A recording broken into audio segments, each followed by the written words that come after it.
Good morning, everybody.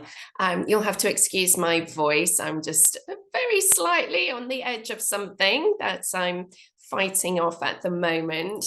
And actually, it feels really relevant for today's talk, which is about that pressure we might feel to be really perfect all the time.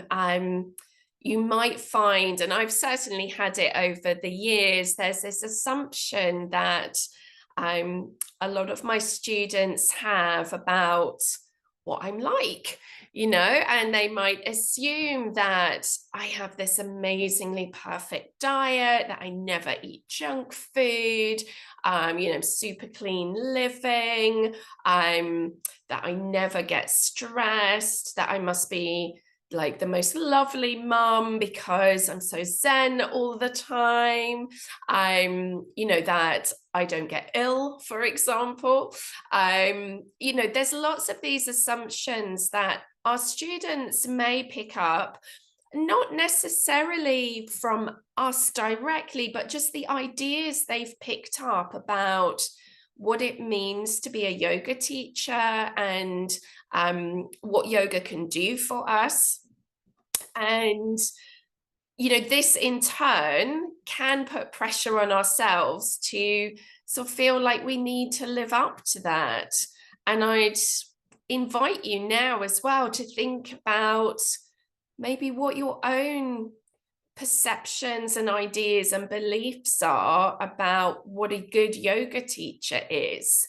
And there is this balance in that we do want to be, a good example of, practicing what we preach, I think is important, so that we're not hypocritical. But maybe just reflecting within yourself, are there some ideas that you have about what you think a good teacher should be like, and what should we be like in our personal life as well as in our teaching life? Because sometimes touching into those things that we kind of secretly believe can be really useful to know so that we can actively start to work with those, because they're not always that helpful. And it can just create a lot of tension, which kind of the opposite of our yoga practice, which is supposed to be about expansion. But if we're holding these beliefs about how we're supposed to be behaving and what choices we make and what we think we're supposed to have achieved on a personal level, then that can lead to us having a lot of negative self-talk, can lead to us perhaps holding back a bit in our marketing and in our business, because there's this feeling of, well, who am I to be, running a workshop on, relaxation, on stress management, when I experience so much stress in my life? Obviously, I know nothing about it because I'm still having stress. So I shouldn't be teaching other people. So, and I know that I've had it in my own life as well. Sometimes when we're in a difficult phase, something might come up, there might be a bit of a personal crisis, and then this idea of, oh, well, I'm a yoga teacher, I should have all the tools available to deal with this and not be so disturbed or upset by what's going on. And it's really not that helpful. And I think, there is great value in sharing our fallibility and our vulnerability with our students. So I think one thing to think about is there is a difference around kind of the expectations that are actually very reasonable about how we conduct ourselves as teachers when we're with our students. So obviously there would need to be a measure of self-control and respect and, you wouldn't expect teachers, and I don't think it's appropriate to sort of bring your own emotional baggage into class, be really snappy with students because you're having a bad day. Like, so there is a reasonable level of expectation of how do we conduct ourselves in a really professional way when we're with our students. Because we're working, and in any jobs, there are expectations about how you conduct yourself as a professional in your work environment. So I think it's useful to separate those things out. So yes, we do want to maybe do a little practice to prepare ourselves before a class so that we're grounded, that we bring lovely energy into a room, that we're there to hold space for people, and that we do bring that calm, grounding energy that's really supportive of other people. This doesn't mean that's how we're supposed to be 24 hours a day, because we're human and we have our own needs, and we have time when we're not at work as well. And so we're allowed a full range of human experience. And so although I'm always, very calm and patient and understanding with my students, because that's my job, it doesn't mean that I have to be like that with every single person in my life. But because students see us in that context, they may extrapolate out that that's what we're like all the time. And so I think the important thing is to sometimes share our struggles and our vulnerabilities, because if we sort of perpetuate the idea that there is a point at which you sort of reach enlightenment and you just stay there and you zen your way through life, and you can just deal with anything and everything and sort of just be this impossible person. If we kind of allow people to believe that, then we're setting up really unrealistic goals and expectations for themselves. And it may well limit their practice, because they then may be judging themselves as, oh, I'm not doing so well at yoga, or I'm not progressing very well. I still can't meditate. I still can't manage my emotions. I still have these physical issues. And so when, as teachers, we share our own challenges as well, and say, and teach people that actually, for all the benefits there are with yoga, and we know the many, many benefits that there are, it doesn't give us immunity from suffering or injury or any of life's struggles. Like, life still happens. And it doesn't give us this magic bubble where we never are hurt again, that we never have injuries, that we never get sick, that we never have those personal struggles. It's just not true. And so when we share that with our students, it's, we're modeling that that what we have are tools to deal with the stuff that life brings, rather than thinking if you just practice enough, you'll have no suffering and life won't bring you challenges. Like, that is a really false assumption to be working under. And I think we need to break that idea if people have it, because it's unattainable, it's unrealistic, and it perhaps stops people dealing with what they need to deal with. So I'd rather tell people, like, for example, I was kind of rushing into work because I was aware of time, and I managed to trip and I just face planted the floor, which was not nice. So, and then it left me with a little bit of a knee injury that took a few weeks to stop feeling sore. And so I shared that with the class to say, well, for one, we're all prone to, running late or making mistakes with our scheduling. It's not like we float through life and everything's perfect. So yeah, there's times when we go, oh, my morning didn't go according to plan. Now I'm running late, but it's fine. I can jog downhill. I'll get there on time. And then you trip over a stone that you didn't see. And these things happen. But where yoga was helpful for me with that is that actually I landed pretty well. It could have been an awful lot worse. And I have the knowledge of my own body to know whether it was serious or not, and it wasn't.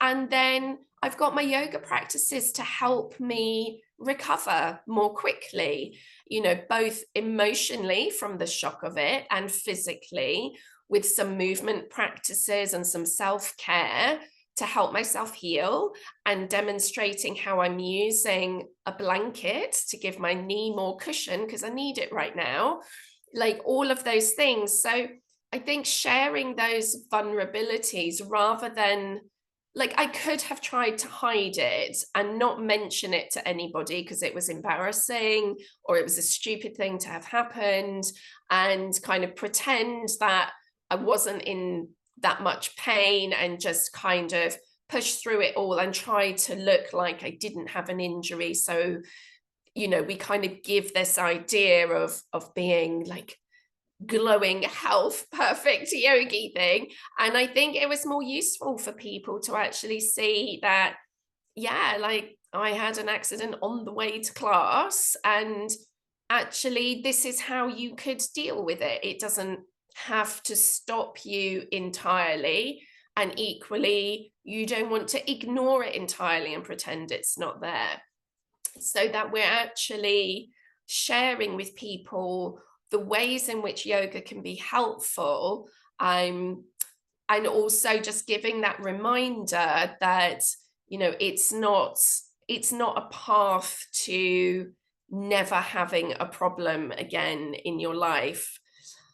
The other issue that I think has come up a lot historically with yoga is the whole guru worship aspect of things. And I think there is an element within human nature that, at some points in our lives, we might just look for the person who has all the answers because things are difficult and we feel like we're maybe not getting answers.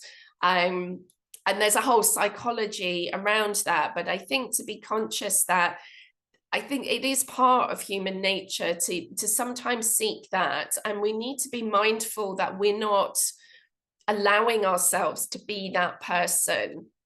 So if we try to be perfect all the time and hide the things that we think are our flaws, our failings, and we sort of present this very invulnerable kind of perfect front, then it can lead people to sort of towards that kind of guru worship type of mentality. And the first part of that, which is really unhelpful, is that as soon as we look outside of ourselves to somebody else to always give us the answers, it's very disempowering and it's quite infantilizing. It's very much, the way that children will look to their parents, and they should when they're little, because they don't have the answers and the parents are there to guide.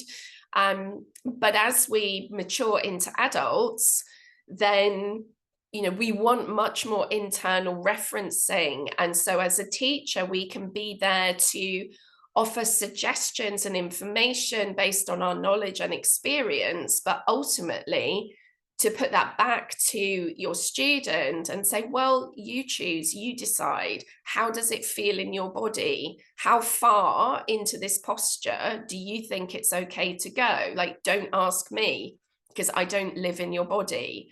And you may have this in classes, I have it quite a lot. And it's quite a natural thing that people will ask, like, oh, is it okay if I do this? Is it okay if I do that?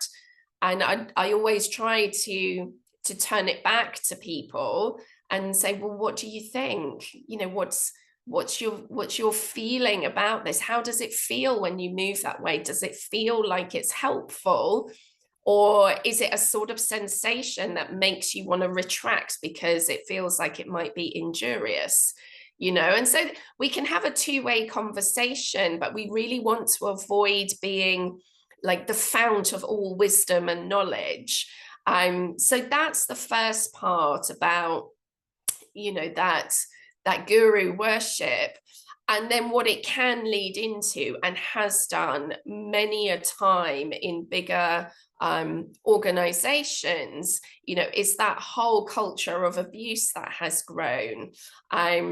So I'm not going to dive into that too deeply because it doesn't feel like the right place here. And I'm assuming it doesn't really apply to any of the lovely teachers watching this.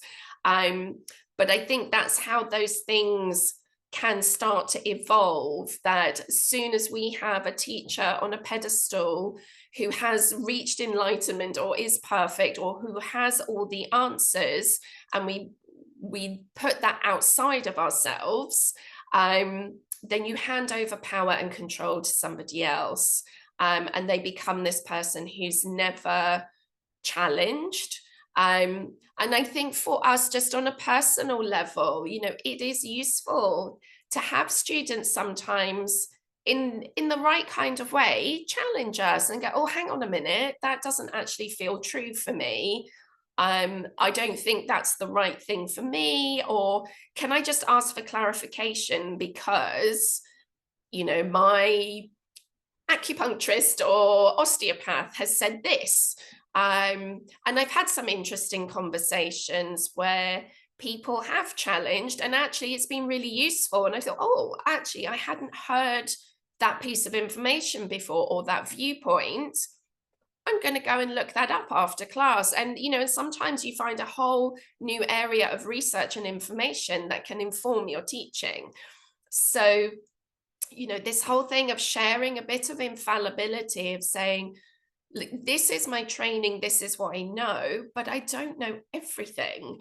And particularly when we work with adults who, you know, have their whole life experience, and who knows what other education that they could also add to the conversation.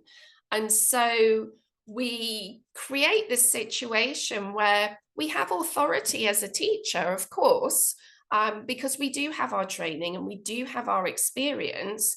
We have a lot to contribute, but we're not the guru. Like, we're not, you know, the person who knows everything.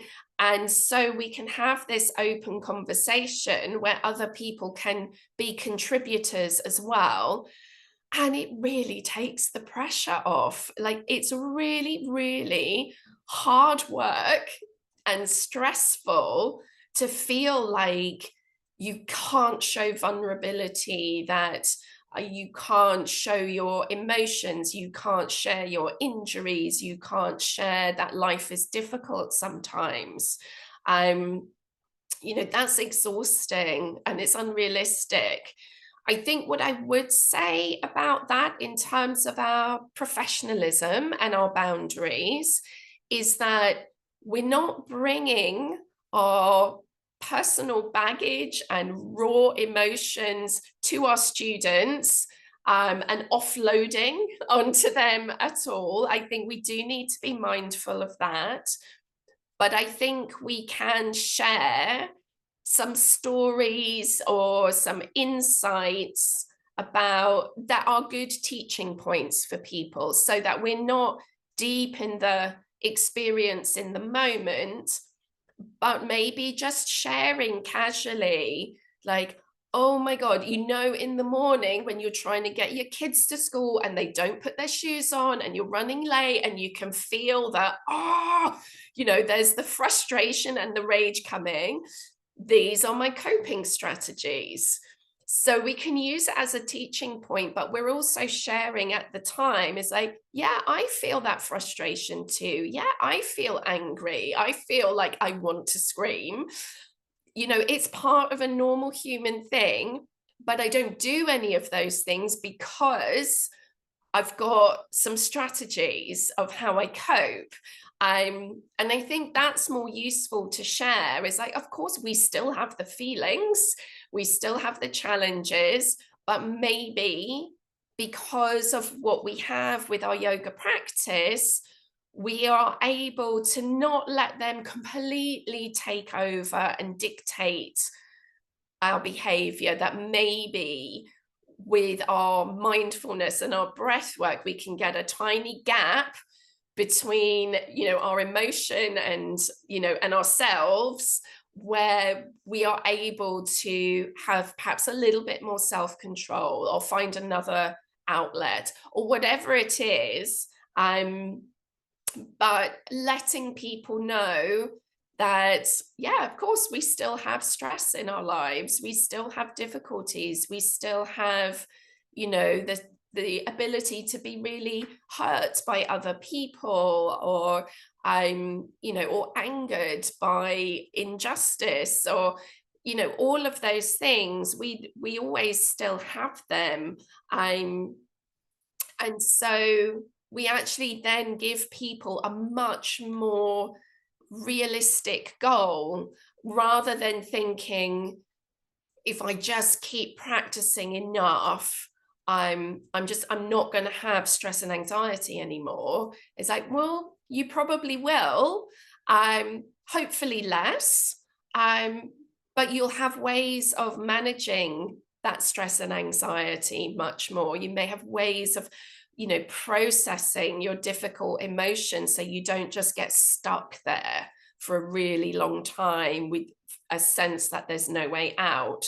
So, all of this is to, yeah, to share with you that, if you ever have those moments where you think, I am not a good enough teacher, or, maybe there's some failing in my own practice because I'm struggling right now, just to allow yourself that full range of human experience, and know that it's no reflection on you if you're having some struggles. As I say, we're in October now, and I woke up this morning with a touch of a throat. And there was a moment where I just think, oh, I should know better. I shouldn't be getting ill, because maybe I did too much work and travel at the weekend, and I made myself a little bit vulnerable. Like, we can go through those judgments of, oh, well, I should know better. We may hold ourselves to very unreasonable standards, and maybe higher standards than we would our friends and family.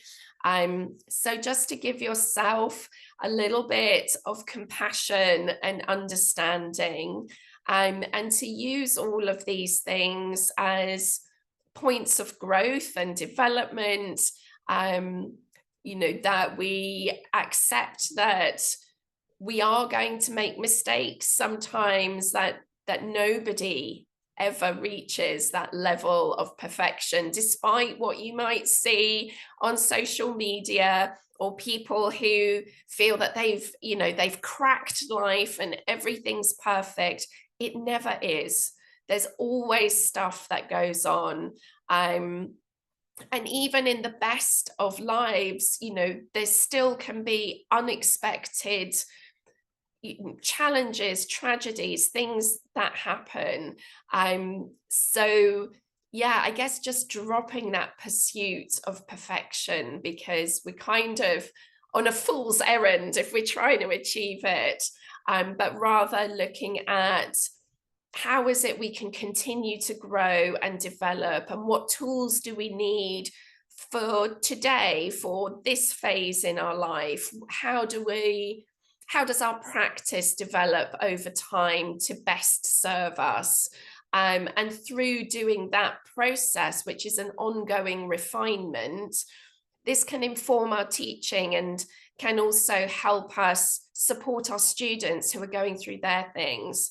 And I think it's much more powerful for them to hear how we've been working through our challenges, rather than to see us as people who've reached this point where we don't really have challenges. You know, there's too much separation there. And, you know, to know that they could also be in a similar place to us, that we're not on some unattainable pedestal or having reached the peak of the mountain, that we're still just regular people too.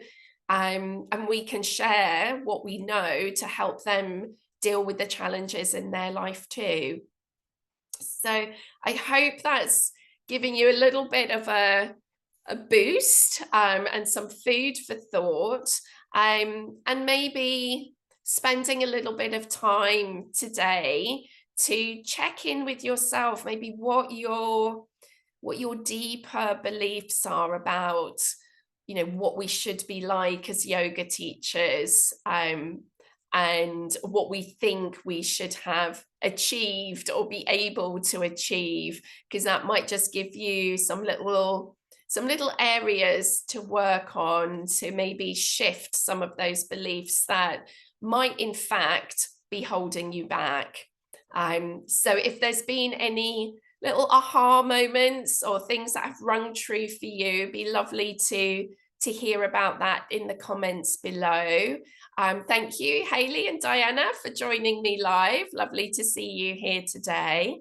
And I look forward to connecting with you all next week. Take care.